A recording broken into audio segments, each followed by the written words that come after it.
वन्दे देवमुमापतिं सुरगुरुं वन्दे जगत्कारणं वन्दे पन्नगभूषणं मृगधरं वन्दे पशूनां पतिं वन्दे सूर्यशशाङ्कवह्निनयनं वन्दे मुकुन्दप्रियं वन्दे भक्तजनाश्रयं च वरदं वन्दे शिवं शङ्करम्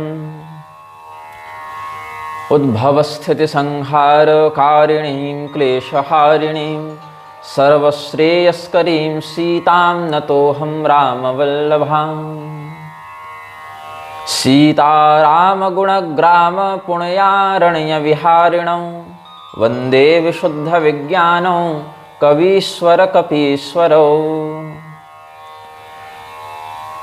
भवानी शंकरौ वन्दे श्रद्धा विश्वासरूपिणौ याभ्यां विना न पश्यन्ति सिद्धाः स्वान्तः स्थमीश्वरम् वन्दे बोधमयं नित्यं गुरुं शङ्कररूपिणं यमाश्रितो हि वक्रोऽपि चन्द्रः सर्वत्र वन्द्यते नमो दिव्यै महादिव्यै शिवायै सततं नमः नमः प्रकृत्यै भद्रायै नियताः प्रणतास्मताम् प्रभुपदकमलशेषतिन्हनाये देखि सुभट रघुपति मन भाये राम कृपा करि जुगल निहारे भये विगत श्रम परम सुखारे गए जानि अंगद हनुमाना फिरे भालु मरकट भट नाना जातु धान प्रदोष बल पाई धाये करि दस शीस दुहाई रामेण विष्णुना हृष्टा हरयोदितिजान् स्वजाः बभूवुर्बलिनो दृष्टास्तदापि ताम्रता इव। भगवान श्री रामचंद्र जी की कृपा दृष्टि से जितने भी वानरों के शरीर में पीड़ा इत्यादि थी वो निवृत्त हो गई और राक्षसों से युद्ध करते हुए जो भी चोट चपेट शरीर में लगी थी भगवान की कृपापूर्ण दृष्टि से वो ठीक हो गए। भगवान की सेना का रावण की सेना के साथ युद्ध चल रहा है।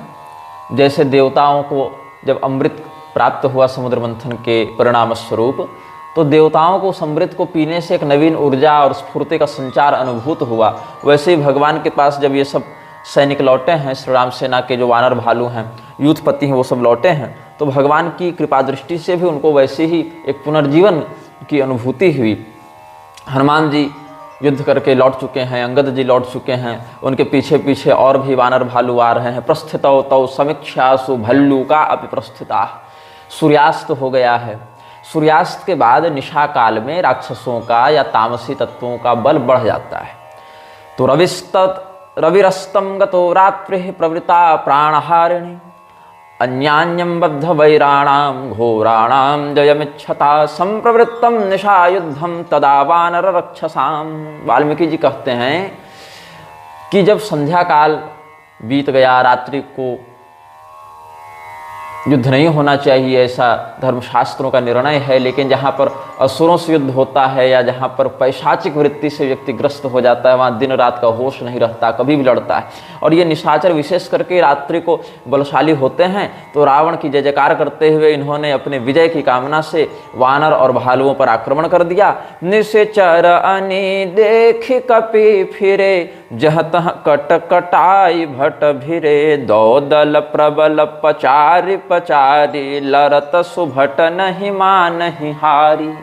राक्षसाश्च कपीन्द्राश्च परस्पर जयैषिणा राक्षसान वानरा जघनुर्वानराश्चैव राक्षसा। दोनों के योद्धा, दोनों पक्षों में जो योद्धा थे, दोनों अपने विजय की कामना से भीड़ पड़े हैं और पटक पटक के एक दूसरे को मार रहे हैं। कभी राक्षसों के द्वारा वानरों को मारा जाए, कभी वानरों के द्वारा राक्षसों को मारा जाए।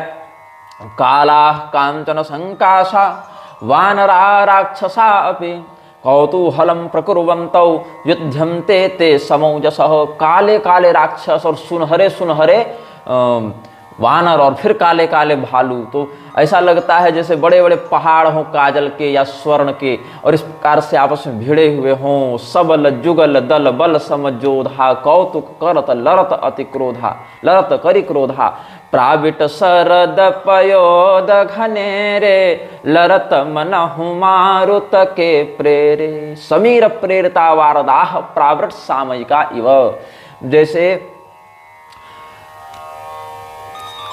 जिस समय वर्षा ऋतु और शरद ऋतु का मध्य होता है, मतलब वर्षा बीतने वाली होती है और शरद का प्रारंभ होने वाला होता है, लगभग आप मान लीजिए कि भाद्रपद के अंतिम दिनों में और आश्विन के प्रारंभिक दिनों में ऐसा होता है कि विशाल मेघों की श्रृंखला को वायु अपने वेग से टकराते हुए छिन्न भिन्न करने लगती है और घनघोर गर्जना होने लगती है बादलों में उस कारण से।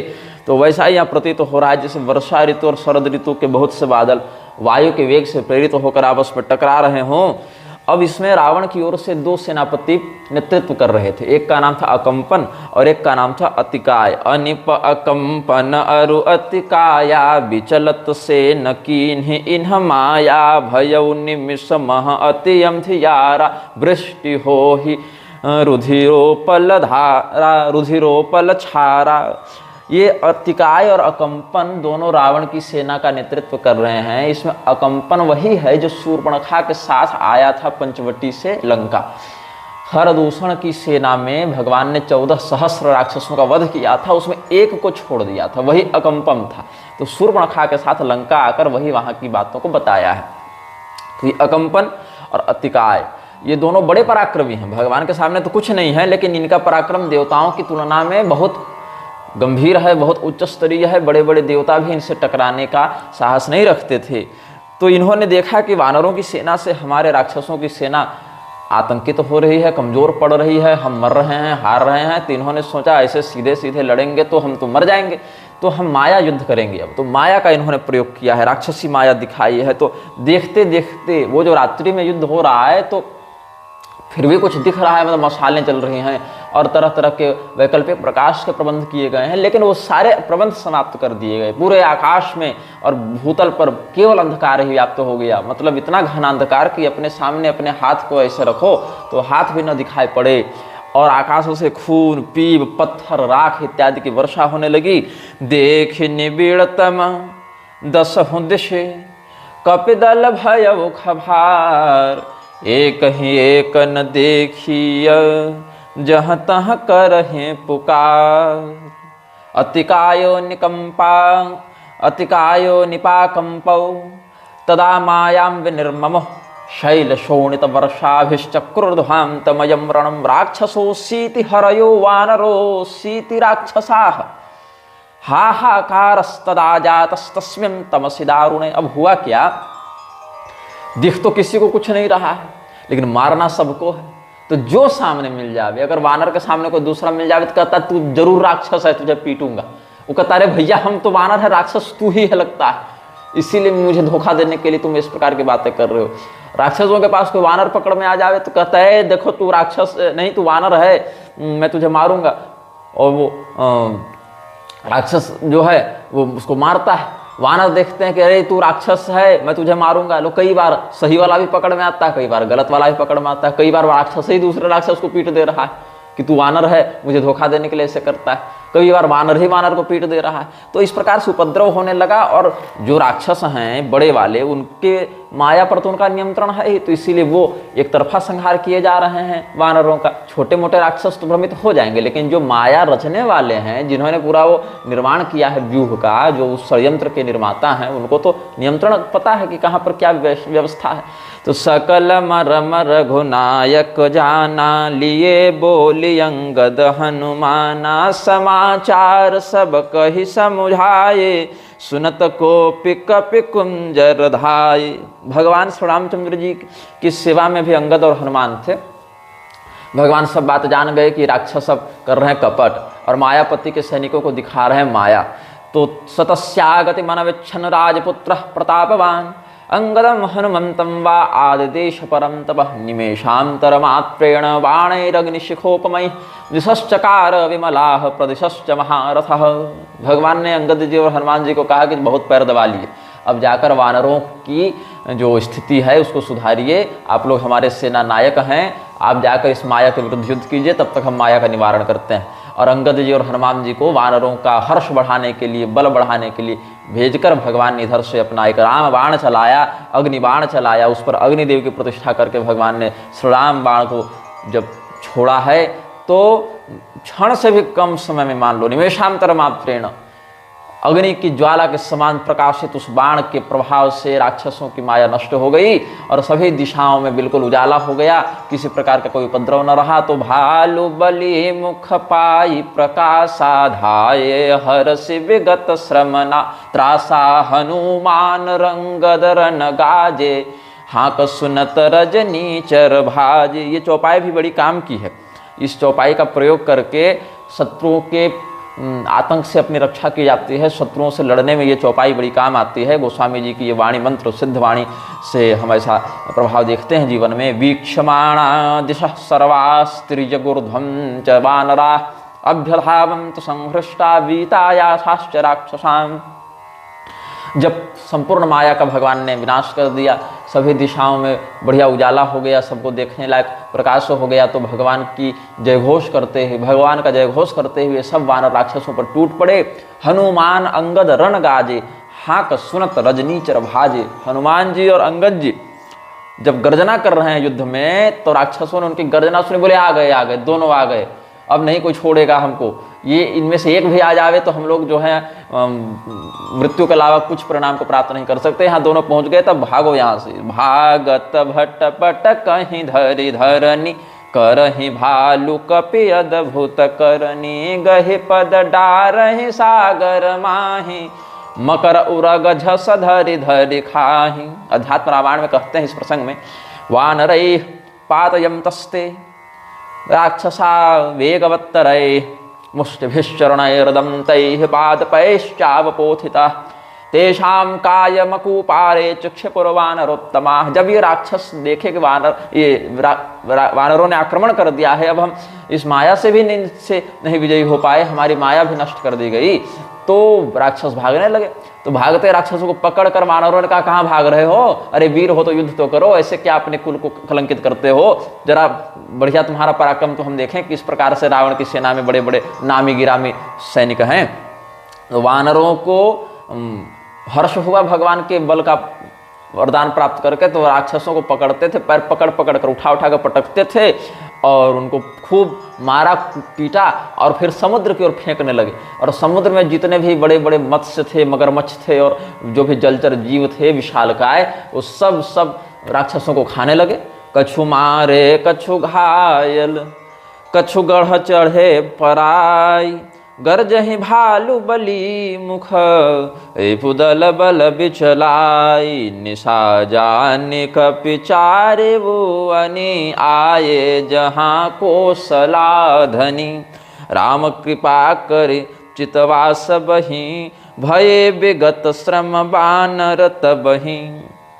अब राक्षस भाग गए, कोई किले में छिप गए, कोई इधर उधर भाग गए, कोई परकोटे पर चढ़ गए, कोई हाथ जोड़कर चिल्लाने लगे। तो केचिद विनिर्हता दैत्या आहताश्च परेरणे अभग्न शिरसः केचित् लंकां भीत्या प्रदद्रुवुः।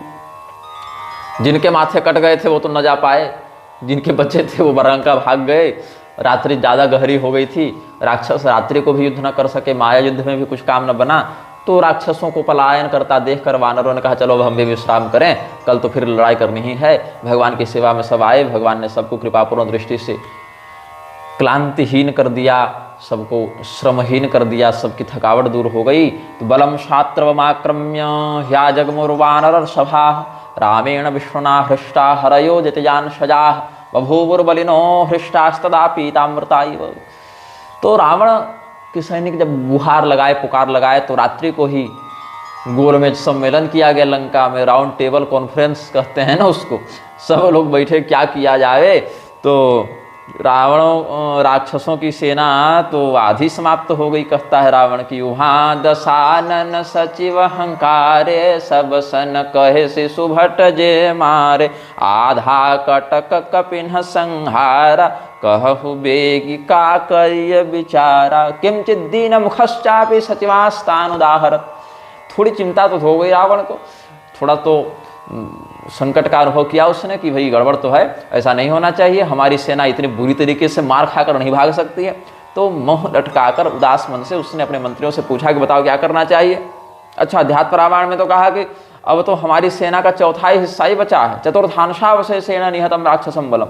तो आधा कटकु कपिन संहारा या चतुर्थांशावशेषेण से तात्पर्य यह है कि पूरी सेना का नहीं, जितनी सेना उस दिन लड़ने गई थी उस टुकड़ी में से इतने भागकर बचकर आए हैं, ये भाव समझना चाहिए। क्योंकि आगे बहुत से और भी राक्षसों का वर्णन है, तो उनके पास भी विशाल सेनाएं थी। तो आज हमारी जितनी सेना लड़ने गई थी उनमें से आधे या चौथाई लोग ही भागकर बचकर जीवित आए हैं, ऐसा भाव यहाँ समझना चाहिए मेरे विचार में। तो आनंद रामायण में जो प्रसंग है उसी को गोस्वामी जी यहाँ व्यक्त करते हैं। माल्यवान नाम का एक राक्षस जो रिश्ते में रावण का नाना लगता था, उसने बड़े प्रेम से नीतियुक्त परामर्श दिया है रावण को। माल्यवानिति नाम्ना यो बुद्धिमान स्नेह संयुतः रावणस्य वचः श्रुत्वा इति माता महोब्रवीत् शृणु राजन् वचो मेऽद्य श्रुत्वा कुरु यथेप्सितं माल्यवन्त अतिजरठ निशाचर रावण मातु पिता मंत्री बर बोला बचन नीति अति पावन सुनहु तात कछु मोर सिखावन। ये बूढ़ा था, हालांकि ये राक्षस दुष्ट बड़ा कपटी था, इसने ही रावण को राक्षस वृत्ति को ढकेला था, लेकिन नीति कुशल तो अवश्य था इस मामले में। ऐसे नीति कुशल रावण भी था, लेकिन यहाँ पर उसकी नीति वाली बुद्धि काम आ नहीं रही है। तो समझाते हुए कहता है कि सुनिए राजन, हम जो आपको सलाह देंगे उसका आप सुन लीजिए कम से कम जो हम कहना चाहते हैं, फिर तो आपको जो मन में आएगा सो तो आप करेंगे ही, कुरु यथेप्सितम, लेकिन सुन लीजिए कम से कम, सुनने के बाद कीजिएगा। तो अध्यात्म रामायण में फिर उस प्रसंग को हम उस भाव से व्यक्त करेंगे। आनंद रामायण में ये 1.5 श्लोक हमने बताया, फिर अध्यात्म रामायण से बताएंगे वही प्रसंग के अलग अलग कहाँ कहाँ क्या क्या मोती बिखरे हैं, उनको चुनकर एक माला प्रस्तुत करेंगे। जब ते तुम सीता हरियाणी असगुन हो ही न जाहि बखानी वेद पुराण जासु जसु गायो राम विमुख काहु न सुख पायो यदा प्रविष्टा नगरीं जानकी राजवल्लभा तदादिपुर्यां दृश्यन्ते निमित्तानि दशानन घोराणि नाश हेतूनि तानि मे वदतः शृणु विकाररहितं शुद्धं ज्ञानरूपं श्रुतिर्जगौ तस्मात् पराङ्मुखः को हि चाप्नुयात् शर्म वै नरः। जब से तुमने सीता जी का अपहरण किया है और जब से यहाँ लेकर आए हो, उसी दिन से इस लंका में इतने अपशगुन हो रहे हैं, इतनी नकारात्मकता फैल गई है, एकदम मरने कटने और विनाश और विध्वंस की ही भावना और घटनाएं घटित तो हो रही हैं। तो तुम जान लो कि जिन भगवान श्री रामचंद्र जी का चरित्र वेद पुराण स्मृति सब गान करते हैं, जिन भगवान के अनुशासन का पालन पूरा विश्व करता है, उनसे तुम विरोध मोल लोगे, उनके विमुख हो जाओगे, तो कैसे किसी प्रकार की सुख शांति समृद्धि होगी। और पूर्व जन्म का स्मरण करवाते हुए संकेत करता है, यही रावण कुंभकर्ण हिरण्याक्ष और हिरण्यकशिपु थे। तो जो भगवान हिरण्याक्ष और हिरण्यकशिपु को मारे हैं, वही भगवान उनके पुनर्जन्म रावण कुंभकर्ण को मारने के लिए श्री राम जी के रूप में आए, और वही भगवान उन्हीं का फिर पुनर्जन्म शिशुपाल और दंतवक्त्र के रूप में जब हुआ तो कृष्ण रूप में आए। इसलिए गर्ग संहिता में कहते हैं हिरण्याक्षादयो दैत्या रावणाद्या निशाचरा मारिता ये न स कृष्णो जातो यदुकुले श्रुतम। जिस भगवान ने हिरण्याक्ष इत्यादि को मारा, रावण इत्यादि को मारा, वही न यदुकुल में कृष्ण बनकर आए हैं, ऐसा गर्ग संहिता में कहते हैं। तो वही गोस्वामी जी श्री रामावतार के सापेक्ष भी वर्णित करते हैं कि हिरण्याक्ष भ्राता सहित मधुकैटभ बलवान जिहि मारे सोई अवतरेवु कृपा सिंधु भगवान। हिरण्याक्षोति दुर्वृत्तो हतो ये न महात्मना त्रिलोककंटकं दैत्यं हिरण्यकशिपुं पुरा हतवान्नारसिंहेन वपुषा रघुनंदनः। कृत्वा चक्रेण वैच्छिन्ने जघान शिरसि तयोः जातो रघुकुले देवो राम इत्यभिविश्रुतः। जो भगवान ने अपने चक्र से मधुकैटभ का माथा काट दिया था, नृसिंह रूप से हिरण्यकशिपु को मार दिया, वराह रूप से हिरण्याक्ष को मार दिया, वही तो जो भगवान है, नारायण है, परब्रह्म है, वही तो रघुकुल में राम इस नाम से प्रसिद्ध होकर अवतरित हुए हैं। इसलिए हे रावण, हे राजन, हे लंकेश, काल रूप खल बन दहन गुनागार घन बोध शिव बिरंचि जिह से वहीं तासो कवन विरोध। रामं नारायणं विद्धि विद्वेषं त्यज राघवे सीतां सत्कृत्य सधनां रामायाशु प्रयच्छ भोः। भजस्व भक्ति भावेन रामं सर्वहृदालयम। समस्त प्राणियों के हृदय में निवास करने वाले उस रामचंद्र जी हम जैसे दुष्टों के वन को भस्म करने के लिए कालाग्नि के सदृश हैं, प्रलय के समय जो अग्नि उठती है उसके सदृश हैं। इसीलिए जो समस्त गुणों से युक्त हैं, जो सर्वगुण संपन्न सर्व ज्ञान विज्ञान संपन्न हैं, जिन परमात्मा की आराधना, जिन श्री रामचंद्र जी की उपासना ब्रह्मरुद्र आदि महादेव आदि भी करते हैं, उनसे तुम वैर मोल लेकर किस कुशल की कामना करते हो। इसलिए हमारा परामर्श तो यह है राजन, अभी भी कुछ ज़्यादा नहीं बिगड़ा है, अभी भी हम चाहें तो बचा सकते हैं अपनी स्थिति। भगवती सीता को आगे करके भगवान के निमित्त बहुत दान दक्षिणा और पुरस्कार, ये उपस्कर और भगवान की सेवा में बहुत कुछ बहुमूल्य रत्नाभरण इत्यादि से युक्त होकर पूरे शरणागत भाव से उनके पास जाकर सीता जी को लौटाकर पूरे भक्ति से भगवान का भजन करो। यही तुम्हारे लिए एकमात्र कल्याण का मार्ग है और इसके अतिरिक्त तुम्हारी रक्षा करने के लिए, तुम्हारे उद्धार करने के लिए कोई दूसरा उपाय हम नहीं समझते हैं। तो जब माल्यवान बड़े प्रेम से ये सब बातें समझा रहे थे तो ये सब एक एक बात जो बहुत गंभीर है और शास्त्र सम्मत है, नीति संपन्न है, समस्त लोगों के लिए हितकारिणी वाणी है, वो भी रावण के हृदय में ऐसी प्रतीत होती है जैसे पकड़ के उसको कोई भाले से या बाण से मार रहा हो तो कहता है अरे अरे सुनो सुनो सुनो, अरे तू कहीं जाकर मुंह काला करा, तुमको लज्जा नहीं आ रही है जो तुम हमको सलाह दे रहे हो, तुम कहीं जाकर मुंह काला करा के जाओ। परिहरु बयरु देहु बय देहि भजहु कृपा निधि परम स्नेही। ऐसा जब कहा माल्यवान ने तो ताके बचन बाण सम लागे करिया मुख कर जाहि अभागे। अरे अभागे कहीं जाके मुंह काला करो, यहाँ बैठ के सलाह मत दो, बूढ़े हो इसलिए जिंदा छोड़ दे रहा हूँ, मार नहीं रहा हूँ, तो इसीलिए अगर अब जीवित रहना चाहता है तो दोबारा अपना मुख मत दिखाना, अपनी शक्ल मत दिखाना, भाग यहाँ से। तो रावण ने इस प्रकार से जब धमकाया तो माल्यवान समझ गया कि रावण मरेगा ही मरेगा, ये समझ नहीं सकता, सुधर नहीं सकता, इसके जीवन में जो अंतिम परिणाम है वो भगवान के हाथों मृत्यु को प्राप्त होना है, ये भगवान इसको उद्धार की इच्छा से ही इस प्रकार की दुर्मति दिए हुए हैं, ये माल्यवान ने समझ लिया। तो बूढ़ भयसी नत मरते तो ही अब जनि नयन दिखावसि मोहि। तत्तु माल्यवतो वाक्यम हितमुक्तम दशानन नमर्षयति दुष्टात्मा कालस्य वशमागतः। गच्छ वृद्धोस्ति बन्धुस्त्वं शोढुं सर्वं त्वयोदितम् इत्युक्तः स रावणेन जगाम स्वाभिवेशनम। तमिंद्रजित वाक्य में भाषे, इस प्रकार से एक वाक्य यहाँ प्रस्तुत किया गया है। तब सकोप बोले घन नादा। जब रावण को गाली देते हुए माल्यवान चला गया कि तुम्हारी बुद्धि एकदम भ्रष्ट ही हो गई है क्या, किसी प्रकार से तुमको कोई भी व्यक्ति समझाता है, अब था तो नाना ही, भले ताकत में रावण से कम हो लेकिन रिश्ते में तो बड़ा ही था, थोड़ा चिढ़ गया वो भी, ये कैसा मूर्ख है हमारा नाती भाई, त्रिलोक विजेता रावण, सर्वशास्त्र विशारद समझता है अपने आप को, इतना बड़ा ज्ञानी ध्यानी पंडित बताता है और एक सामान्य सी बात इसको कोई प्रेम से समझाए तो इसको बात समझ में नहीं आ रही है। तो गाली देता हुआ रावण को चला गया। सो उठी कयऊ कहत दुर्बादा तब सकोप बोले घन नादा। तब रावण के पास मेघनाद ने प्रणाम करके कहा कि पिताजी चिंता मत कीजिए, हम हैं, और जब तक हम हैं तब तक चिंता मत कीजिए, हमारे पास बहुत से ऐसी दिव्य शक्तियां हैं, दिव्यास्त्र हैं जिसका तोड़ किसी के पास नहीं, हमको एक दिन का समय दीजिए, कल विजय श्री आपके चरणों का चुम्बन करेगी, कल आप जीत रहे हैं, कल आप विजय उत्सव मना रहे होंगे, इस समय रात को कल ना हम पार्टी करेंगे, विक्ट्री पार्टी करेंगे, विजयोत्सव मनाएंगे। क्या बेटा क्या करोगे, अरे पूछिए मत, खाली देखिए कल करेंगे क्या, बस विश्वास रखिए, कहे हैं तो काम होगा। ठीक है भाई, बल बढ़ा रावण का, थोड़ा उत्साह बढ़ा के चलो मेरा बेटा लाखों में एक।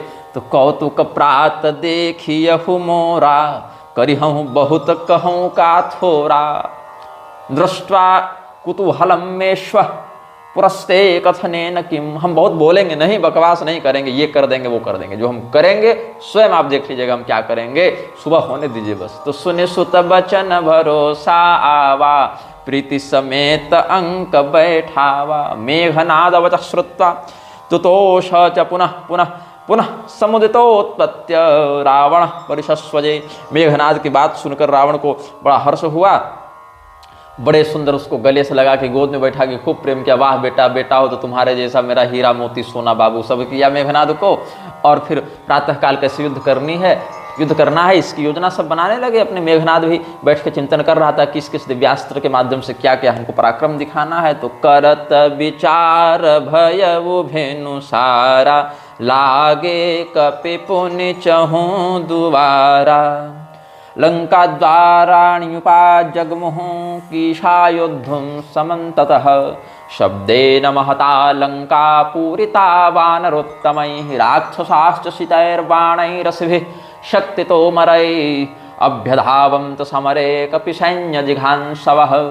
प्रातः काल फिर वानर अपने पूरे उत्साह के साथ रावण की सेना का मर्दन करने के निमित्त लंका को पूरी ओर चारों ओर से घेर लेते हैं। चारों दिशाओं में जो 4 द्वार हैं लंका के, वहाँ पर वानर पूरे व्यूहबद्ध रचना के साथ एकत्र होकर रावण के सैनिकों को मारने लगे हैं। उधर से राक्षस भी मार रहे हैं, बाणों से, पत्थरों से, परिघ शक्ति, तोमर, गदा, भाला, जिसके पास जो भी हथियार है, जिसकी निपुणता जिस शस्त्र के संचालन में है उसका प्रयोग करके युद्ध कर रहे हैं।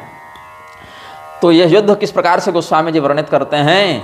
ढाहे महीधर शिखर कोटिन्ह विविध विधि गोला चले, घहरात जिमि पबिबात गर्जत जनु प्रलय के बादले। मरकट बिकट भट जुटत कट तन लटत तन जर जर भये, गहि शैल तेहि गढ़ पर चला वहीं जहाँ स्वतः निश्चर हये। पर्वत के शिखर तोड़ तोड़ के पूरे लंका के गढ़ पर कोटे पर किलेबंदी पर वानर चलाने लगे हैं। तो ऐसा लगता है जैसे गोले फेंक फेंक कर चलाए जा रहे हो। वो वानर के हाथ से छूटा हुआ जो पर्वत शिखर है वो पत्थर नहीं, तोप का गोला लगता है। और जैसे तोप के गोले को अगर परकोटे की दीवार पर मारी जावे तो दीवार टूटने लगती है, ढहने लगती है, वैसे जिस वेलोसिटी के साथ वानर मारने लग रहा है इसके वेलोसिटी को पार करके निकल जाएगा, स्पेस चला जाएगा। तो योद्धा ऐसे गरज रहे हैं जैसे प्रलय के बादले, जनु प्रलय के बादले। प्रलय काल में जिस प्रकार से वानर बादल गर्जना करते हैं वैसी गड़गड़ाहट के साथ वानर गर्जना करके और गोले के समान फेंक रहे हैं पर्वतों को। और जो वानर हैं वो भी फेंक रहे हैं, राक्षस भी अपनी ओर से फेंक रहे हैं। जो गोला इधर मिसफायर हो गया उसको उठा के वो फेंक रहे हैं। तो दोनों ओर से इस प्रकार से भीषण संग्राम चल रहा है। देवता कुछ कर तो पाएंगे नहीं, इन राक्षसों से लड़ने का सामर्थ्य देवताओं का है नहीं, और इन राक्षसों के पक्ष से भी नहीं लड़ेंगे। तो मूक दर्शक होकर भगवान को प्रणाम करके उस युद्ध का केवल दर्शन कर रहे हैं, वहीं से भगवान का जय घोष करते फूल बरसा रहे हैं। और कोई भाग नहीं रहा इस बार, न राक्षस ही भाग रहे हैं न वानर ही भाग रहे हैं। तो वानरों के द्वारा पूरी लंका को घेर लिया गया है, ऐसा समाचार प्राप्त करके मेघनाद चला। कल रात को उद्घोषणा भी की थी कि हमको सुबह का होने की प्रतीक्षा है, बस उसके बाद देखना मेरा पराक्रम। तो इंद्रजित सत्वरम समर चत्वरे वतीर्ण। जो मेघनाद है, इंद्रजित है, वो तत्काल ही अपने समस्त साजसैया युद्ध उपस्करों के साथ पहुंच गया रणभूमि में। मेघनाद सुनि श्रवण अस गढ़ पुनि छेका आई, उतरियो वीर दुर्गते। यहाँ उतरी दुर्गते वीरवर ऐसा पाठभेद है, और यहाँ कहते हैं उतरियो वीर दुर्गते। गीता प्रेस में लिखा है उतरियो वीर दुर्गते, और प्राचीन प्रति में है उतरी दुर्गते वीरवर। सन्मुख चलियो बजाई, और यहाँ लिखते हैं सन्मुख चलियो बजाई। एक ही अर्थ है, शैली का भेद है, जिसमें प्राचीन प्रति का पाठ मुझे ज़्यादा शुद्ध लग रहा है। उतरियो वीर दुर्गते सन्मुख चलियो बजाई की अपेक्षा उतरी दुर्गते वीरवर, उतरी दुर्गते वीरवर सन्मुख चलियो बजाई, ये अपेक्षाकृत भाषा की दृष्टि से अधिक व्यवस्थित प्रतीत हो रहा है। लेकिन बात एक ही है, दोनों ही प्रामाणिक मेरी दृष्टि में है, क्योंकि प्रसंग के अविरुद्ध दोनों का अर्थ है। कह कोसलाधीश दो भ्राता, धन्वी सकल लोक विख्याता, कह नल नील द्विविध सुग्रीवा, अंगद हनुमंत बल सीवा। अरे बता तो मुझे, कहाँ वो कौशल का राजा बैठा है जो स्वयं को कौशलेश कहता है? वो दोनों भाई कहाँ बैठे हैं मुझे कोई बताओ तो, जो पूरे संसार में बड़े धनुर्धारी के नाम से प्रसिद्ध हैं। आज हम भी तो देखें कितने बड़े बड़े धनुर्धारी बैठे हैं ये लोग। अरे वो जो पुल बांधने वाले थे ना वानर, उनका पता तो मुझे कोई बता दे, नल और नील कहाँ हैं? अरे ये वानर राज सुग्रीव कहाँ है, मुझे दिखा तो दो एक बार, मैं बताता हूँ आज ये जो पूरी वानर सेना लेकर आए हैं, और ये द्विविध अंगद हनुमान जैसे बड़े बड़े लोग जो उत्पात कर रहे हैं, जिनके आतंक से पूरी लंका प्रभावित हो रही, वो हैं कहाँ, जरा मुझे दिखा तो दे। और बताओ विभीषण किधर है, अपने भाई से द्रोह करने वाला वो गद्दार, आज अगर वो मेरी आंखों के सामने आ गया तो पहले उसी को मैं मारूंगा। कहाँ विभीषण भ्राता द्रोही, आज सठ ही हठ मारे ओही। और यहाँ आज सब ही हठी मारे ओही, ऐसा वर्णन है। तो अर्थ है कि वो सठ विभीषण जो भाई का गद्दार है उसको पहले मारूंगा, और फिर यहाँ कहते हैं सबको मारूंगा, एकदम संकल्प करके आया हूं, हठी मारूं वही। तो अस कहि कठिन बाण संधाने, अतिशय क्रोध श्रवण लगिताने, सरसमूह सो छाड़ई लागा, जनु सपक्ष धावहि बहुनागा। संध्याया कृष्य कर्णांतम कार्मुकम निष्ठुरम दृढ़म, प्रायुक्त मेघनादस्तु कपीनां पुरतो निशम, नलो नीलांगदौ वीरौ हनुमाश्च विभीषण, समतेते कुत्र वै वीराः निश्याम यद्यतान् रिपून्। तो विभीषण जी को ललकार कर, नल नील अंगद हनुमान सुग्रीव द्विविध राम लक्ष्मण इत्यादि सबको ललकार कर उसने अपने तरकश्य बाणों को निकाल कर मंत्र से अभिमंत्रित करके जब चलाना प्रारंभ किया, तो इन लोगों को लगा वानरों को कि बाण नहीं, साक्षात उड़ते हुए नाग आ रहे हैं और जहरीले डंक हमें मार रहे हैं, डस रहे हैं और हम तड़प तड़प कर मर रहे हैं, ऐसा लगा। तो जहाँ तहाँ परत देखिए ही वानर, सन्मुख होय न सके ते ही अवसर, जहाँ तहाँ भागी चले कपिरिच्छा, बिसरी सब ही युद्ध के इच्छा, सो कपि भालु नर नमः देखा, कीन्ह सिजहिन प्राण अवसेखा।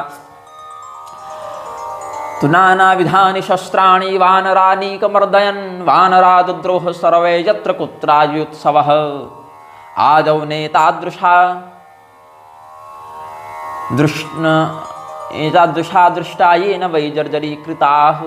कोई वानर भालू उस दिन साहस नहीं किया टिकने का। आज मेघनाद पूरे संकल्प के साथ, पूरे प्रभाव के साथ लड़ रहा है, तो कोई वानर भालू वहां टिक न सका, सब प्राण बचा बचा कर भागे, बस प्राण ही बचा, बाकी युद्ध की इच्छा या लड़ने का सामर्थ्य किसी में नहीं बचा।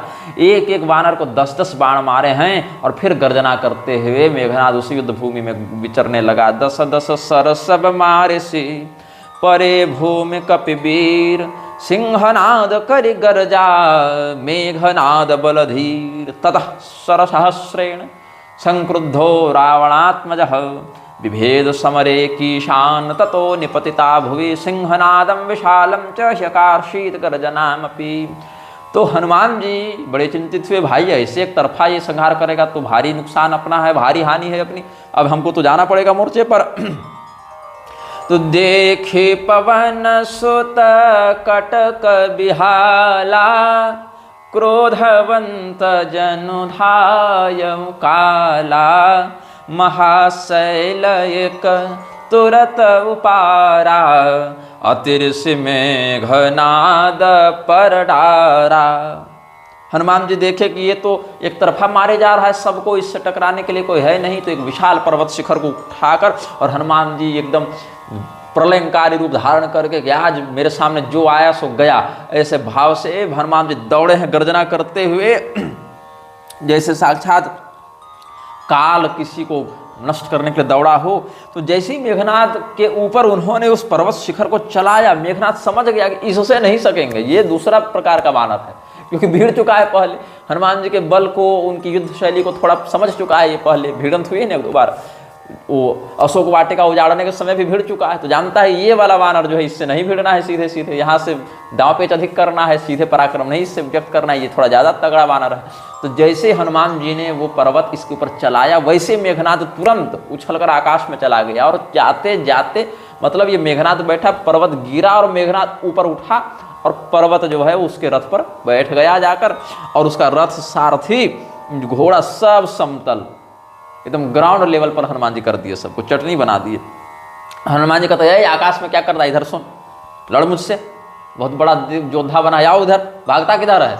मेघनाद हनुमान जी के पास नहीं आ रहा है। बार बार पचार हनुमाना, निकटन आव मरम सो जाना। बोले नहीं नहीं हम यहीं से लड़ेंगे, ठीक है। निहन्यमानम स्व सैन्यमालोक्य मारुतात्मजः, द्रुमानुपाट्य विविधान चिक्षेप रावणम प्रति। और फिर हनुमान जी जो हैं पेड़ उखाड़ उखाड़ कर फेंक फेंक कर मारने लगे। इंद्रजित्वथम त्यक्त्वा हताशो हत सारथि नभः पलायितः सो ही विलोक्य पवनात्मजम।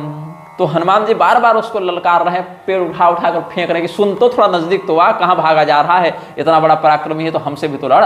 लेकिन हनुमान जी के बल के मर्म को जानता है, बोले नहीं इससे नहीं लड़ना है, इससे लड़े तो फाइनल कर देगा। तो यद्यपि मेघनाद को वरदान था कि जो व्यक्ति 12 वर्षों तक क्षुधा और निद्रा पर विजय प्राप्त करके रखे, अध्यात्म रामायण के अनुसार ये बात है, वही मेघनाद को मार सकता है। तो हनुमान जी यद्यपि मेघनाद को मारते नहीं, क्योंकि मेघनाद की मृत्यु तो लक्ष्मण जी के हाथों निश्चित है, लेकिन पकड़ कर पीटेंगे तो जरूर। तो मार खाने में मरने से ज्यादा डर है, मर गया भैया चलो ठीक है, एक बार का कष्ट हुआ खत्म हुआ, लेकिन पकड़ के पीट रहा है कोई और हनुमान जी जैसी मुष्टिका का प्रहार कर रहा है और उसके बाद भी मर नहीं रहा है तो ज्यादा समस्या है ना। तो रघुपति निकट गयौ घन नादा, नाना भांति कहे सिदुर्बादा, अस्त्र शस्त्र आयुध सब डारे, कौतुक ही प्रभु काटि निवारे। तो ये मेघनाद क्या किया है, आज गाम गदा पाणिस्त्वरितम यत्र राघव सरामम शरवर्षेण ववर्ष समरे सुर लीलयैव प्रतिच्छेद राम शस्त्रभृतांबरः। जब हनुमान जी के साथ मेघनाद देखा कि इससे नहीं युद्ध कर पाएंगे तो वहां से अंतर्धान होकर चला गया सीधे कहाँ, जहाँ राम जी बैठे थे, हाथ में गदा लेकर पहुंचा। राम जी के ऊपर विविध प्रकार के दिव्यास्त्रों को ऊपर से ही फेंक फेंक कर मारने लगा। भगवान भी बड़े खिलवाड़ में उन सभी अस्त्र शस्त्रों को काटने लगे। तो इसको बड़ी लज्जा हुई कि कैसा है मेरा पराक्रम भाई, बहुत वहाँ घर में कह के आए हैं कि किसी को नहीं छोड़ेंगे, आज मेरा पराक्रम देखना। यहाँ पर वानरों को तो चलो ठीक है हमने मार पीट कर भगा दिया, लेकिन ये जो वानरों का मुख्य राजा है, जो मुख्य शत्रु है हमारा, मतलब जिसके नाम से पूरी सेना आई है, उसी को नहीं मार पा रहे हैं, तो क्या हमारा पराक्रम। और ये बड़े सरलता से बैठे बैठे हमारे दिव्यास्त्रों का निवारण कर दे रहा है। तो देख प्रताप मूढ़ खिसियाना, करे लाग माया विधि नाना, जिमको करे गरुड़ से खेला, डर पावई गहि स्वल्प सपेला। अब जैसे कोई व्यक्ति गरुड़ जी के सामने बैठकर उनको डराने के लिए सांप का बच्चा ऐसे करके दिखाएगा, डसवा देंगे, कटवा देंगे, कैसा लगेगा, अरे बचपना है इसका। तो वैसे ही मेघनाद भगवान श्री रामचंद्र जी को माया से डरा रहा है, भ्रमित कर रहा है। भगवान बोले अच्छा चलो ये भी दिखा लो, क्या क्या तमाशा जानते हो सब दिखा लो, आज कहीं तो प्रदर्शन करोगे, इतनी बड़ी बड़ी डिग्रियां हैं, कहीं तो यूज करोगे, कहीं तो दिखाओगे, कहीं तो प्रयोग होगा उसका, तो कोई बात नहीं, करो ये भी। तो लज्जित हो रावण शीघ्रम निर्ममे मायाम स्वकाम। तो हनुमान जी के साथ जिसका नहीं बल चल पाए वो राम जी से क्या भिड़ेगा, तो फिर भी माया का प्रदर्शन करने लगा। जासु प्रबल माया बस, या यहाँ लिखते हैं जासु प्रबल माया बिबस, शिव बिरंची बड़ छोट, ताहि दिखावै निश्चर, निज माया मति खोट। यन माया मोहिता सर्वे ब्रह्माद्यास्त्रिदिवौकसः, तम दर्शयति मायां वै दुर्मति रावण ही स्वकाम। जिनकी माया से ब्रह्मा रुद्रादि समस्त देवता मोहित होते हैं, उन मायापति जगदीश्वर को ये रावण का पुत्र अपनी दुर्मति के कारण अपनी राक्षसी माया दिखा रहा है। आकाश में चढ़ के अंगार बरसाता है और पृथ्वी से जल की धारा भगवान प्रकट कर देते हैं। ऊपर से इस चौपाई के अर्थ हैं, मतलब दोनों प्रकार के अर्थ हैं। नभ चढ़ी बरसई विपुल अंगारा, महिते प्रकट हो ही जलधारा। इस चौपाई का क्या अर्थ है गोस्वामी जी के शैली में, इस पर विद्वानों ने बड़ा चिंतन किया है।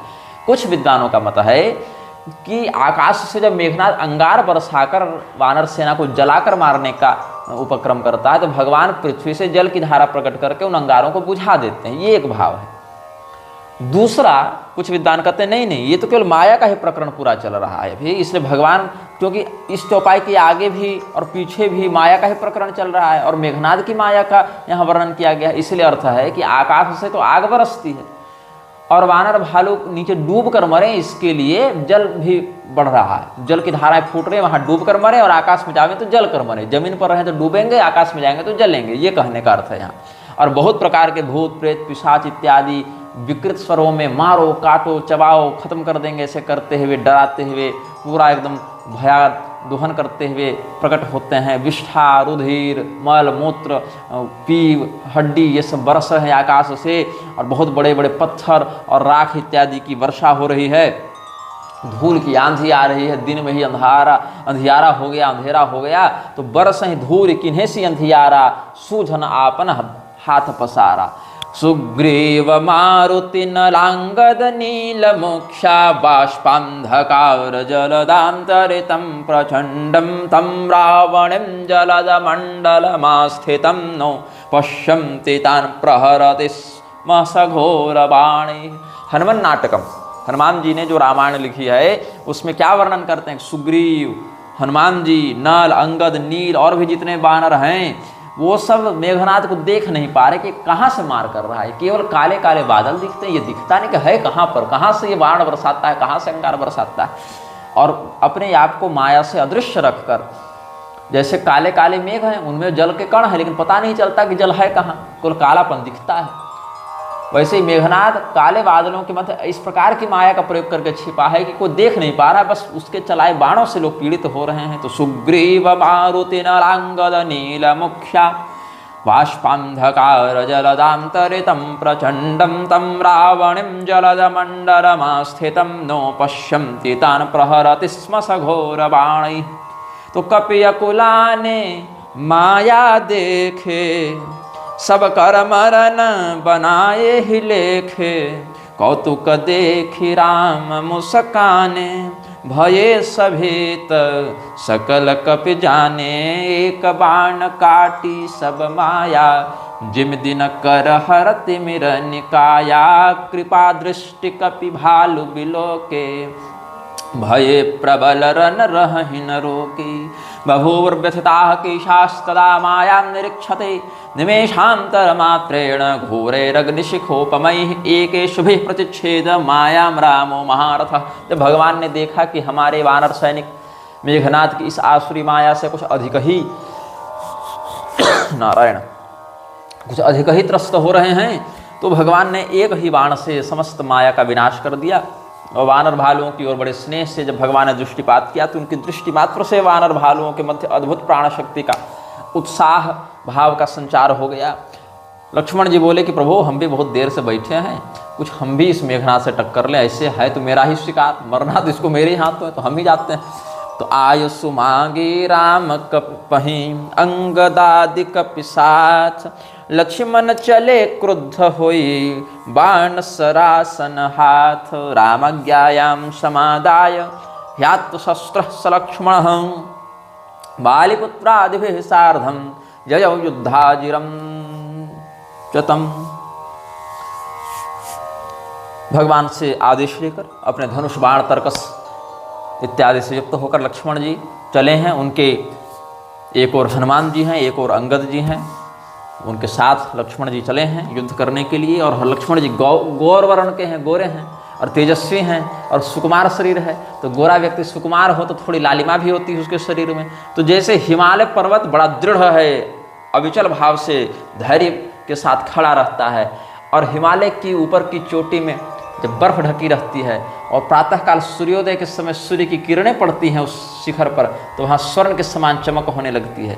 वैसे ही गोरे रंग की और लालिमा भी दिखती है। तो गोरे रंग के लक्ष्मण जी, तेजस्वी लक्ष्मण जी, धैर्यवान लक्ष्मण जी वैसे ही हिमालय शिखर के समान सुशोभित हुए। तो यहाँ पर भगवान के आदेश से जब लक्ष्मण युद्ध करने चले हैं, तो इधर से रावण ने भी मेघनाद की ओर से लड़ने के लिए बड़े बड़े राक्षसों को भेजा। तो द्विविधायुध हस्ताश्च शूलमुद्गरपाणयः, राक्षसाः प्रेषिता घोरा रावणेन महौजसा, इहां दशानन सुभट पठाये, नाना अस्त्र शस्त्र गहिधाये, भूधर नख बिटपायुधधारी, धाये कपि जय राम पुकारी, भीरे सकल जोरी सन जोरी, इत उत जय इच्छा नहीं थोरी। जब दोनों पक्षों के लोग भिड़े अपने अपने स्वामी की जयकार कर रहे हैं, कोई श्री रामचंद्र जी की जयकार कर रहा है, कोई रावण की कर रहा है, लेकिन युद्ध की इच्छा दोनों के मन में प्रबल है, विजय की इच्छा अपार है कि नहीं हम लड़ेंगे और हम जीतेंगे। बिल्कुल आलस्य, प्रमाद, अवसाद किसी के मन में नहीं।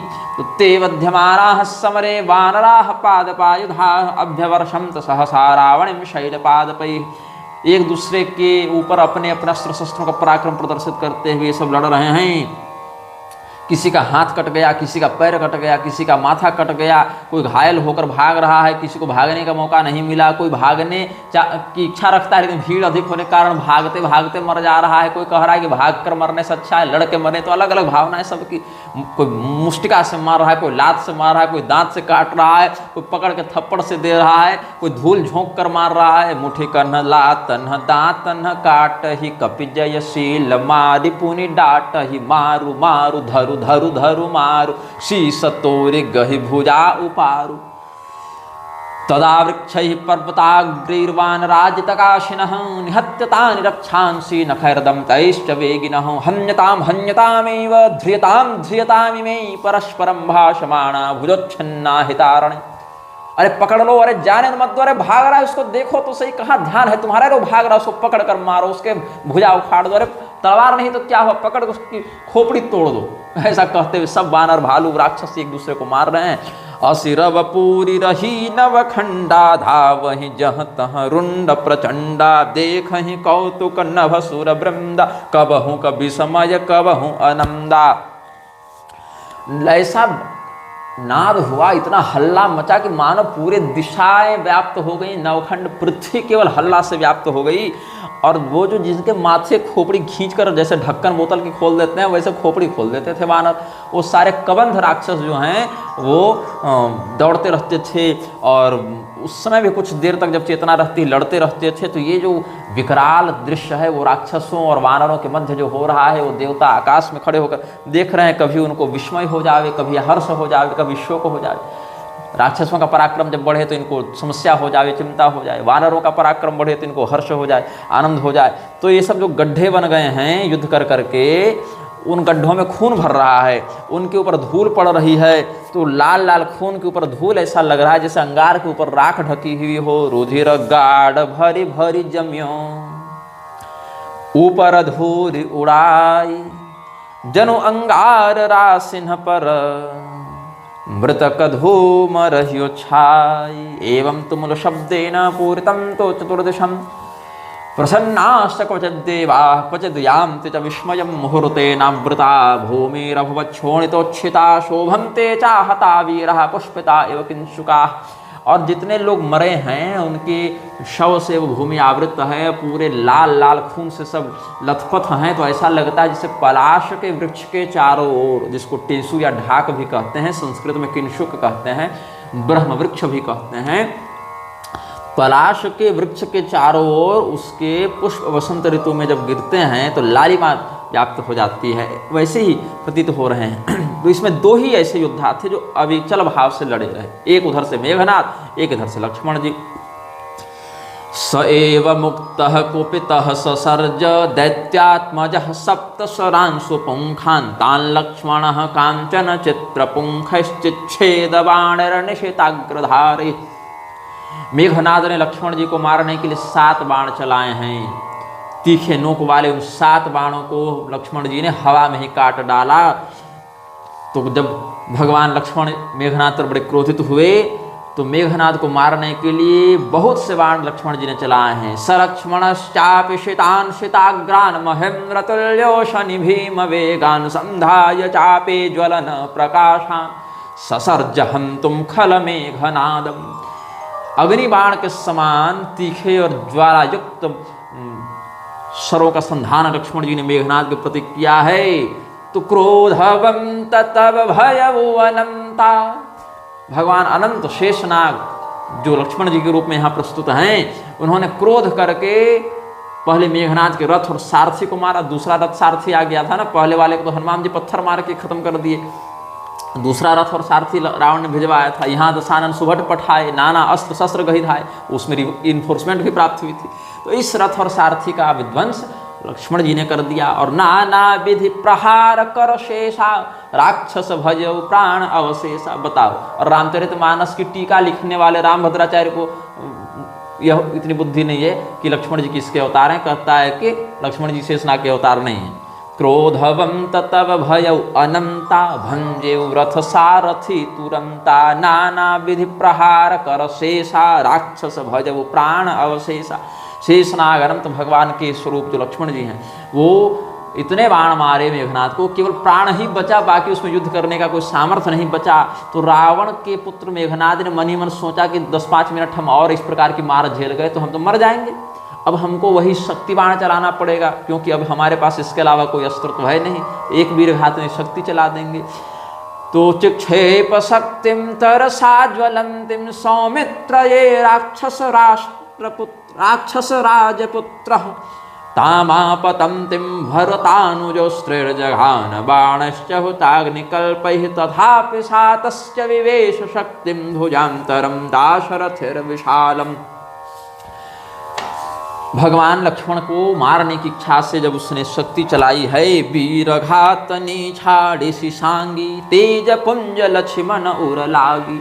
तो लक्ष्मण जी उस जलते हुए शक्ति बाण को तेजी से अपने ओर आता हुआ देखकर उसके ऊपर बाण चलाकर उसको आकाश में ही काटने का जब प्रयास किए, तो इससे पहले कि लक्ष्मण जी काट पावे, बाण छोड़ने के बाद भी वो शक्ति निष्फल नहीं हुई, क्योंकि वरदान वाली शक्ति थी ना। तो लक्ष्मण जी के हृदय को विदीर्ण करके और उनके पीछे समाहित तो हो गई, और लक्ष्मण जी उसी समय विह्वल भाव से मूर्छित होकर गिर पड़े। सशक्तिमान शक्ति समाहतः संज्ज्वाल भूमौ सरघु प्रवीर तम विह्वलंतम सहसाभ्युपेत जग्राह राजात्मज आत्मदौर्भ्याम। तो मूर्छा भई शक्ति के लागे तब चली गयउ निकट भय त्यागे। जब मेघनाद ने देखा कि ये तो मर गया, उसको पता नहीं था कि बेहोश हैं, उसको तो मारने की इच्छा से बाण चलाना था, शक्ति बाण चलाकर लक्ष्मण जी को मार देना ये भाव था। तो लक्ष्मण जी तुरंत तो मरे नहीं थे, तो उसको लगा मर गए हैं, तो गया देखा अरे मरा नहीं, ये तो बेहोश है हमारा शत्रु। ऐसा करते हैं इसको घर ले चलते हैं, इसको रावण के पास जाकर जमा कर देंगे। तो सीता का हरण मेरे पिता ने किया, राम जी की पत्नी का भाई का हरण हम कर लेते हैं। तो मेघनाद समकोटि शत जोधा रहे उठाई जगदाधार से सकी में उठे चले खिसियाई। और ये तो गीता प्रेस का पाठ है, और प्राचीन प्रति में कहते हैं जगदाधार अनंत किमी, दोनों का अर्थ एक ही है, क्योंकि पिछली चौपाइयों में अनंत और शेष दोनों शब्दों का प्रयोग गोस्वामी जी कर चुके हैं। तो हिमवान मंदरो मेरुस्त्रैलोक्यम वा महा सहामरैः शक्यं भुजाभ्यामुद्धरतुं न शक्यो भरतानुजः यावन्तः शक्तयो लोके मायायाः संभवन्ति च तासामाधारभूतस्य लक्ष्मणस्य महात्मनः माया शक्त्या भवेत् किं वा शेषांशस्य हरेस्तनोः। चतुर्व्यूह मूर्ति में एक मूर्ति भगवान संकर्षण है, जो शेषनाग भी कहलाते हैं। वही शेषनाग के रूप जो लक्ष्मण जी हैं वो विश्व के आधार हैं, जगदाधार हैं। और उन विश्वाधार भगवान जो समस्त देवता, राक्षस और मनुष्य, नाग, असुर, किन्नर इत्यादि की समस्त शक्तियों के आधार हैं, उनको ये मेघनाद कैसे उठा पाएगा। यद्यपि मेघनाद में स्वयं का ऐसा सामर्थ्य है कि वो सुमेरु पर्वत को समस्त देवताओं के साथ उठा ले, लेकिन वो सुमेरु भी तो इसी ब्रह्मांड का हिस्सा है। और जो जगदाधार हैं, विश्वाधार हैं, ब्रह्मांडाधार हैं, वो शेषनाग का जो लक्ष्मण जी के रूप में यहाँ स्वरूप प्रकट है, उनको कैसे मेघनाद उठा पाएगा। तो मेघनाद उठा नहीं पाया। मेघनाद ने अपने अगल बगल देखा तो उसके समान पराक्रम वाले और भी अनेकानेक अगणित योद्धा पहुंच गए, वो भी नहीं उठा पाए। तब तक अच्छा सुन गिरिजा क्रोधान लजासो जा रही भुवन चारि 10 आसो सक संग्राम जीत को ताही से वही सुर नर अग जग जाही हस्तस्तोलयितुं शक्तो न बभूवाति विस्मितः सर्वस्य जगतः सारं विराजं परमेश्वरं कथं लोकाश्रयं विष्णुं तोलयल्लघु राक्षसः। जो संपूर्ण जगत के आधार हैं, विराट हैं, उनको उठाने में जब मेघनाद समर्थ नहीं हुआ तो उनको विस्मय हो गया उसको कि भाई ये लक्ष्मण के शरीर में ऐसा क्या बल है कि हम इसको उठा नहीं पा रहे, इतने सहयोगियों के साथ भी नहीं उठा पा रहे। कथम लोका स्वयं विष्णु तो लय लघु राक्षस, जो संपूर्ण विश्व के आश्रय हैं वैसे भगवान विष्णु को उठाने में कैसे समर्थ हो सकता है। तो लक्ष्मण जी के लिए यहाँ विष्णु शब्द आया।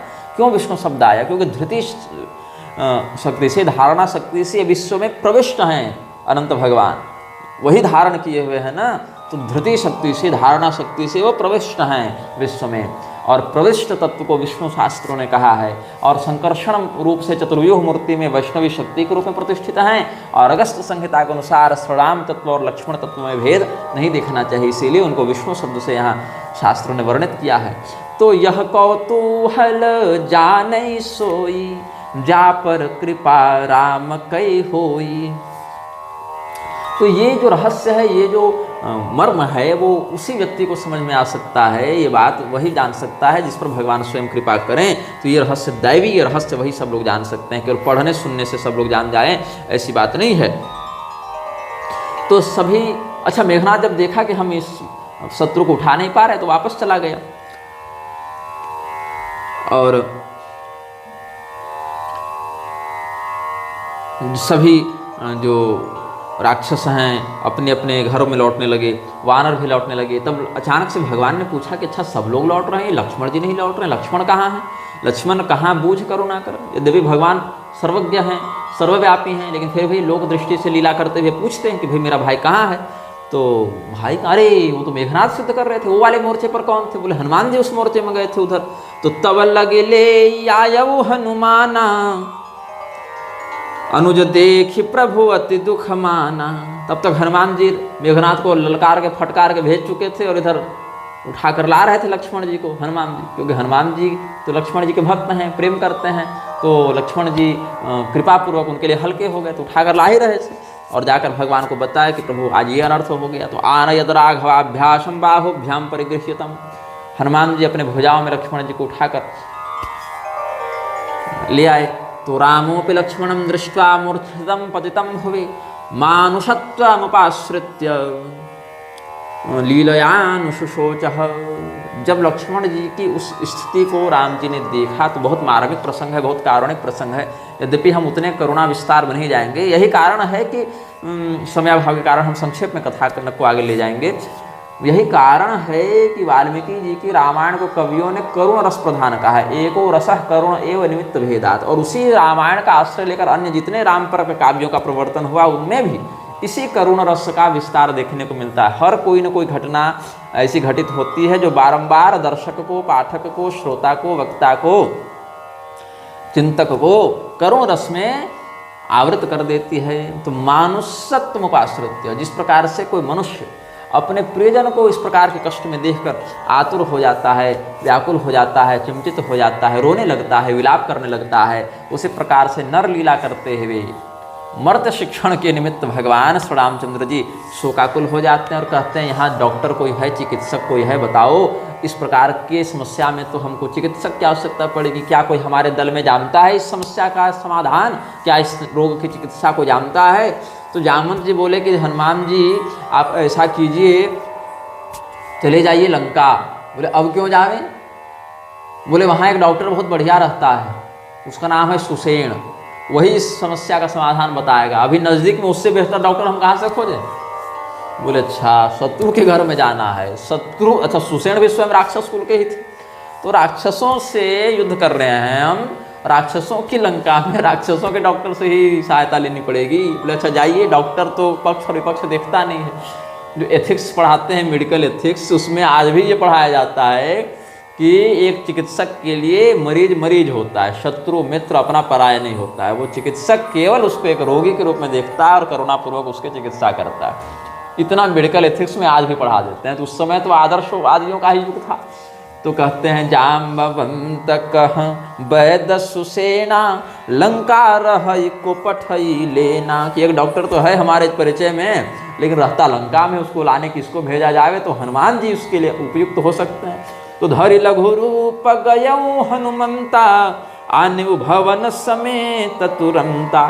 तो हनुमान जी गए डॉक्टर के पास, सुसेन वैद्य के पास, चिकित्सक महोदय के पास। बोले वैद्य जी बड़ी रात को इमरजेंसी है, क्या आपातकाल आ गई तो ये जो मेघनाथ है उसने कोई अद्भुत शक्ति मार दी है हमारे स्वामी के भाई को, लक्ष्मण जी को, और वो शक्तिहीन हो गए शक्ति लगने से, और अब उनके प्राण धीरे धीरे अवशिष्ट बचे हैं, मतलब वो मृतावस्था को प्राप्त हो रहे हैं। पता नहीं, अभी तक तो जीवित हैं, लेकिन पता नहीं कब तक जीवित रहेंगे। तो आप कुछ दवा बता दीजिए, कुछ ऑपरेशन बता दीजिए। तो सुसेन वैद्य बोले जब तक हम मरीज देखेंगे नहीं तब तक तो बता नहीं पाएंगे भाई, मरीज की क्या स्थिति है, रोगी कहाँ तक मरणासन है, हमको तो देखना पड़ेगा। लेकिन कैसे जावे हम? बोले कैसे नहीं, सारी जांच किट हमारे पास है, कैसे जावे? बोले पूरे हम लेबोरेटरी ले चलते हैं, आपकी पूरी पैथोलॉजी जाएगी, सारे उपकरण, क्या बोलिए, हम पूरे घर समेत आपको उठा कर ले जाते हैं। तो राम पदार बिंदु सिरा नायब आय सुसेन, कहा नाम गिरि औषधि, जाहु पवन सुतले। अब देखिए, सुसेन वैद्य एक कर्मनिष्ठ व्यक्ति हैं। उनका जो ज्ञान है, उनकी जिस क्षेत्र में निपुणता है, भाई चिकित्सक हैं, डॉक्टर व्यक्ति हैं, विशेषज्ञ हैं, तो जो उनकी चिकित्सा की पद्धति है, आयुर्वेद शास्त्र आदि है, उनमें वो निष्ठा रखते हैं और उसी कर्तव्य के अनुसार जीवन बिताते हैं। जो भी व्यक्ति अपने कुल जाति वर्णानुकूल धर्म का निर्भयतापूर्वक निश्चल भाव से, बिल्कुल कर्तव्यनिष्ठ भाव से पालन करता है, उस पर भगवान की कृपा बड़ी सहज हो जाती है। कर्तव्यनिष्ठ व्यक्ति को भगवान जितनी सरलता से मिलते हैं, उतनी सरलता से अन्य को नहीं मिलते हैं। कर्मणैव हि संसिद्धिमा स्थिता जनकादयः, भगवान ने गीता में कहा है। और स्वकर्मणात्मभ्यर्च सिद्धिं विन्दति मानवः, ये भी भगवान ने गीता में ही कहा है। तो विभीषण जी शरणागत भाव से हनुमान ये आए। विभीषण जी शरणागत भाव से क्यों आए? रावण ने घर से निकाला, इसीलिए आए। ऐसे भजन वो घर में भी कर रहे थे। हनुमान जी से जब विभीषण जी की मुलाकात हुई है, तब भी विभीषण जी भजन कर रहे थे। आखिर इसी कारण से तो उनके घर के आगे भगवान से संबंधित दिव्य चिन्ह इत्यादि अंकित थे, तो हनुमान जी को लगा कि भाई लंका निस्तर निकर निवासा, यहाँ कहाँ सज्जन के वासा। तो इसीलिए वो समझे कि यहाँ जरूर भगवान का कोई भक्त होगा, उससे मिलना चाहिए, उससे भेंट मुलाकात करने से अपना कार्य भी सिद्ध होगा और सत्संग भी होगा। तो विभीषण जी तो बहुत पुराने भगत थे भगवान की। और जब ब्रह्मा जी की ये लोग तपस्या करते थे, ये तीनों भाई रावण, कुंभकर्ण, विभीषण, तो ब्रह्मा जी भी इनको भक्त जानकर ही ब्रह्मास्त्र का वरदान अतिरिक्त रूप से अपनी इच्छा से दे देते हैं।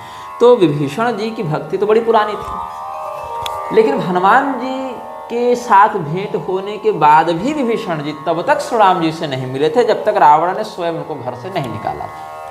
लेकिन सुसेन वैद्य अपने कर्तव्य निष्ठा के ही कारण, अपने चिकित्सकीय कर्तव्य में निष्ठा रखने के ही कारण हनुमान जी के माध्यम से भगवान तक पहुंच गए। देखिए, ऐसे भगवान क्या स्वयं वो सब शक्ति बाण वाला इलाज नहीं कर सकते थे? वही तो धन्वंतरी है ना, भगवान ही तो समस्त रोग के निवारक हैं। भवरोग भेषज जो हैं, भवरोग भिषक जो हैं, संसार रोग हरम औषधम अद्वितीयम जो हैं, ऐसे भगवान महादेव जी के भी जो आराध्य हैं, मृत्युंजय के भी जो आराध्य हैं भगवान श्री रामचंद्र जी, वो क्या लक्ष्मण जी की समस्या दूर नहीं कर सकते थे? या लक्ष्मण जी क्या स्वयं ठीक नहीं हो सकते थे? सब हो सकते थे।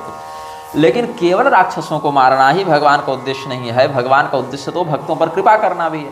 तो भगवान सोचे कि एक हमारा भगत जो सुसेन वैद्य है, वो कैसे हमारा दर्शन प्राप्त करे, कैसे उसकी कुछ सेवा हमारे लिए प्रस्तुत हो। तो इसीलिए हनुमान जी के माध्यम से सुसेन वैद्य को बुला लिया अपने पास।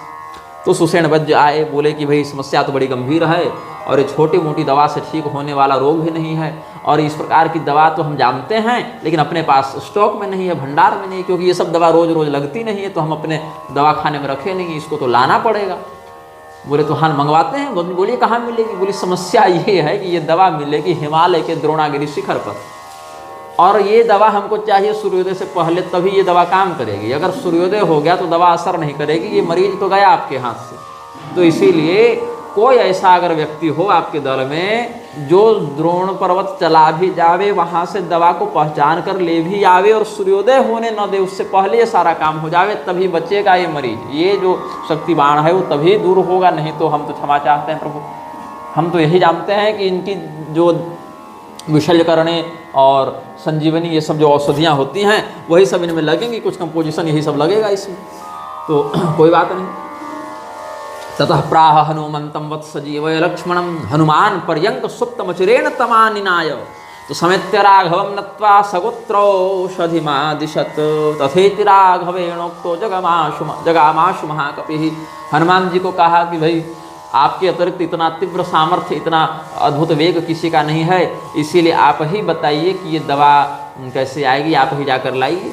तो उहाँ दूत रामचरण सर सिज उर राखी, चले वो प्रभंजन सुत बल भाखी। उहाँ दूत एक मर्म जनावा, रावण कालने में गृह आवा। इधर से हनुमान जी भगवान का आदेश प्राप्त करके द्रोणगिरी पर्वत की ओर बढ़े हैं, और उधर से एक गुप्तचर ने रावण को जाकर ये समाचार सुनाया। तो रावण इस कार्य में विघ्न डालने के लिए कालनेमी के घर जाता है, और इधर भगवान श्री रामचंद्र जी के आदेश से हनुमान जी भगवान कि भाई लक्ष्मण जी को विशल्यकरणी, संजीवनी इत्यादि औषधियों के प्रयोग से स्वस्थ करने के लिए द्रोणगिरि पर्वत की ओर चल पड़े हैं। तो जो रावण है वो कालनेमी के पास गया। हनुमान वायु वेगेन क्षणात् तीर्त्वा महौषधिम एतस्मिन्नंतरे चारा रावणाय न्यवेदयन् रामेण प्रेषिता देव हनुमान क्षीरसागरम गतो नेतुम लक्ष्मणस्य जीवनार्थम महौषधि। कल्प भेद से कुछ लोग यह मानते हैं, कुछ ग्रंथों में वर्णन है कि यह औषधि उस समय क्षीर सागर में स्थित एक पर्वत पर विद्यमान थी। तो श्रुत्वा तच्चार वचनम राजा चिंता परो भवत जगाम रात्रावेकाकी कालनेमि गृहं क्षणात् गृहागतं समालोक्य रावणं विस्मयान्वितः ममापि कालवशतः कष्टमे तदुपस्थितं शक्त्याहतो महावीरो लक्ष्मणः पतितो भुवि तज्जीवयतु मानेतु मौषधिर्हनुमान् गतः माजया मुनिवेशेण मोहयस्व महाकपिं स्नात्वा प्रातः शुभजले कृत्वा संध्यादिका क्रिया तत् एकांत समाश्रित्य सुखासन परिग्रहः विसृज्य सर्वतः संगमितरान् विषयान् बहिः कालत्ययो यथा भूया तथा कृत्वा हि मंदिरे। तो दशमुख ने आकर कहा कालनेमी को कि भाई देखो तुम्हारी आवश्यकता पड़ गई, और उसको आया हुआ देखकर कालनेमी माथा धूमने लगा कि हमको भी मरवाएगा। ये जहाँ जिसके पास जाता है वही उसको मरवाता है। पहले मारीच के पास जाकर उसको मरवाया था, मेरे पास आया है। बोलिए महाराज क्या काम है, क्या आदेश है महाराज। कहा सुनो, वो जो हनुमान नहीं था जो हमारी लंका जलाकर गया था। हाँ महाराज क्या हो गया। तो उससे ही गया है, वो लक्ष्मण को पुनर्जीवित करने और स्वस्थ करने के लिए संजीवनी बूटी लाने निकला है, और वो मार्ग तुम्हारी आश्रम से होकर जाएगा। जल्दी जाओ, बड़ा पवन वेग से चलता है, बहुत जल्दी क्रॉस कर जाएगा एरिया। तो बीच किसी रास्ते में जाकर, अभी तो तुम घर में हो, तुम उससे भी तीव्र गति से जाओ और उसके मार्ग में कहीं पर एक बढ़िया आश्रम बना के और संध्या इत्यादि करके साधु बाबा बनकर बैठो, और बस सुबह तक उसको वहाँ भजन में उलझा कर रखो। भजनानंदी है, भगत है राम का, राम राम करो बैठकर, उसको उलझाओ। तो ये क्या कहता है कालनेमी, देखत तुम्हि नगर जेहि जारा तासु पंथ को रोक निहारा। कि हे महाराज, आपके घर में आकर आप ही का तेल बाती घी माचिस लेकर आप ही के मुंह के सामने आपकी पूरी नगरी जलाकर चला गए, आप उसका कुछ नहीं बिगाड़ पाए, और कहते हैं हम उसके रास्ता को जाकर रोकें। कैसे संभव है बताइए। 10 माथा एकों से तो सोचिए, हम एक माथा से इतना विवेक रखते हैं, आपके 10 माथा है तब भी नहीं सोच पा रहे। भस्मसात् कृतवान नगरम पश्यतो भवतः पुरा तदीयाम पदवीं रोद्धुम क्षमः को जगती तले। इसीलिए सब अभी भी समय है महाराज। भजु रघुपति करुहित आपना छाड़हु नाथ मृषा जलपना नीलकंज तनु सुंदर श्यामा हृदय राखो लोचना भिरामा। मैं तय मोर मूढ़ता त्यागो महामोह निशिसूतत जागो काल ब्याल कर भक्षक जोई सपने हु समर की जीती सोई। भजस्व रामम परिपूर्णमेकम। कालनेमी कितनी सुंदर बात कह दिया। भजस्व रामम परिपूर्णमेकम विहाय वैरम निज भक्ति युक्त हृदा सदा भावित भावरूप मनाम रूपम पुरुषम पुराणम।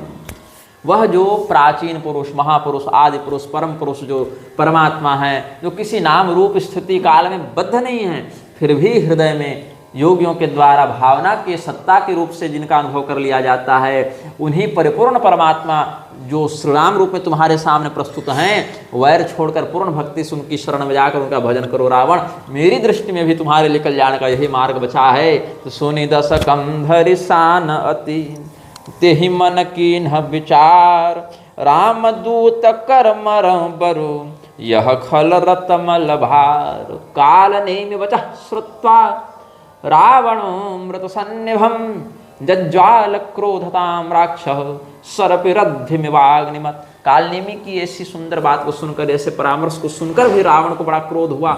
अमृतमयी वाणी का उसने निरादर किया और उसके मुख में एकदम क्रोध की ज्वाला एकदम दहकने लगी। आंखें लाल लाल हो गई तांबे से, जैसे आग में घी डाल दो तो अग्नि और भड़क जाती है, वैसे रावण भड़क उठा। कालनेमी ने सोचा इस दुष्ट के हाथों मरने से अच्छा है कि हम भगवान के दूत के हाथों मरे, ऐसा चिंतन करके काल ने कहा अच्छा ठीक है महाराज, अब अगर नहीं माननी है मेरी बात तो कोई बात नहीं, हम तो सेवक ठहरे, आप स्वामी ठहरे, आपका आदेश पालन करना ही हमारा कर्तव्य है, हम बिल्कुल आपके कहे अनुसार पूरा प्रयास करेंगे, बाकी रिजल्ट क्या ना आप जान रहे हैं, ये देखा तो तुम्हें नगर जही जारा तासु पंथ को रोक निहारा। ऐसा कह के रावण को प्रणाम करके और मारीच अपने मृत्यु को अवश्यम भाविनी समझकर, वहाँ से ये जो काल नेमी है वो अपनी मृत्यु को अवश्यम भाविनी समझकर हनुमान जी के मार्ग को अवरुद्ध करने के प्रयास हेतु निकल पड़ा।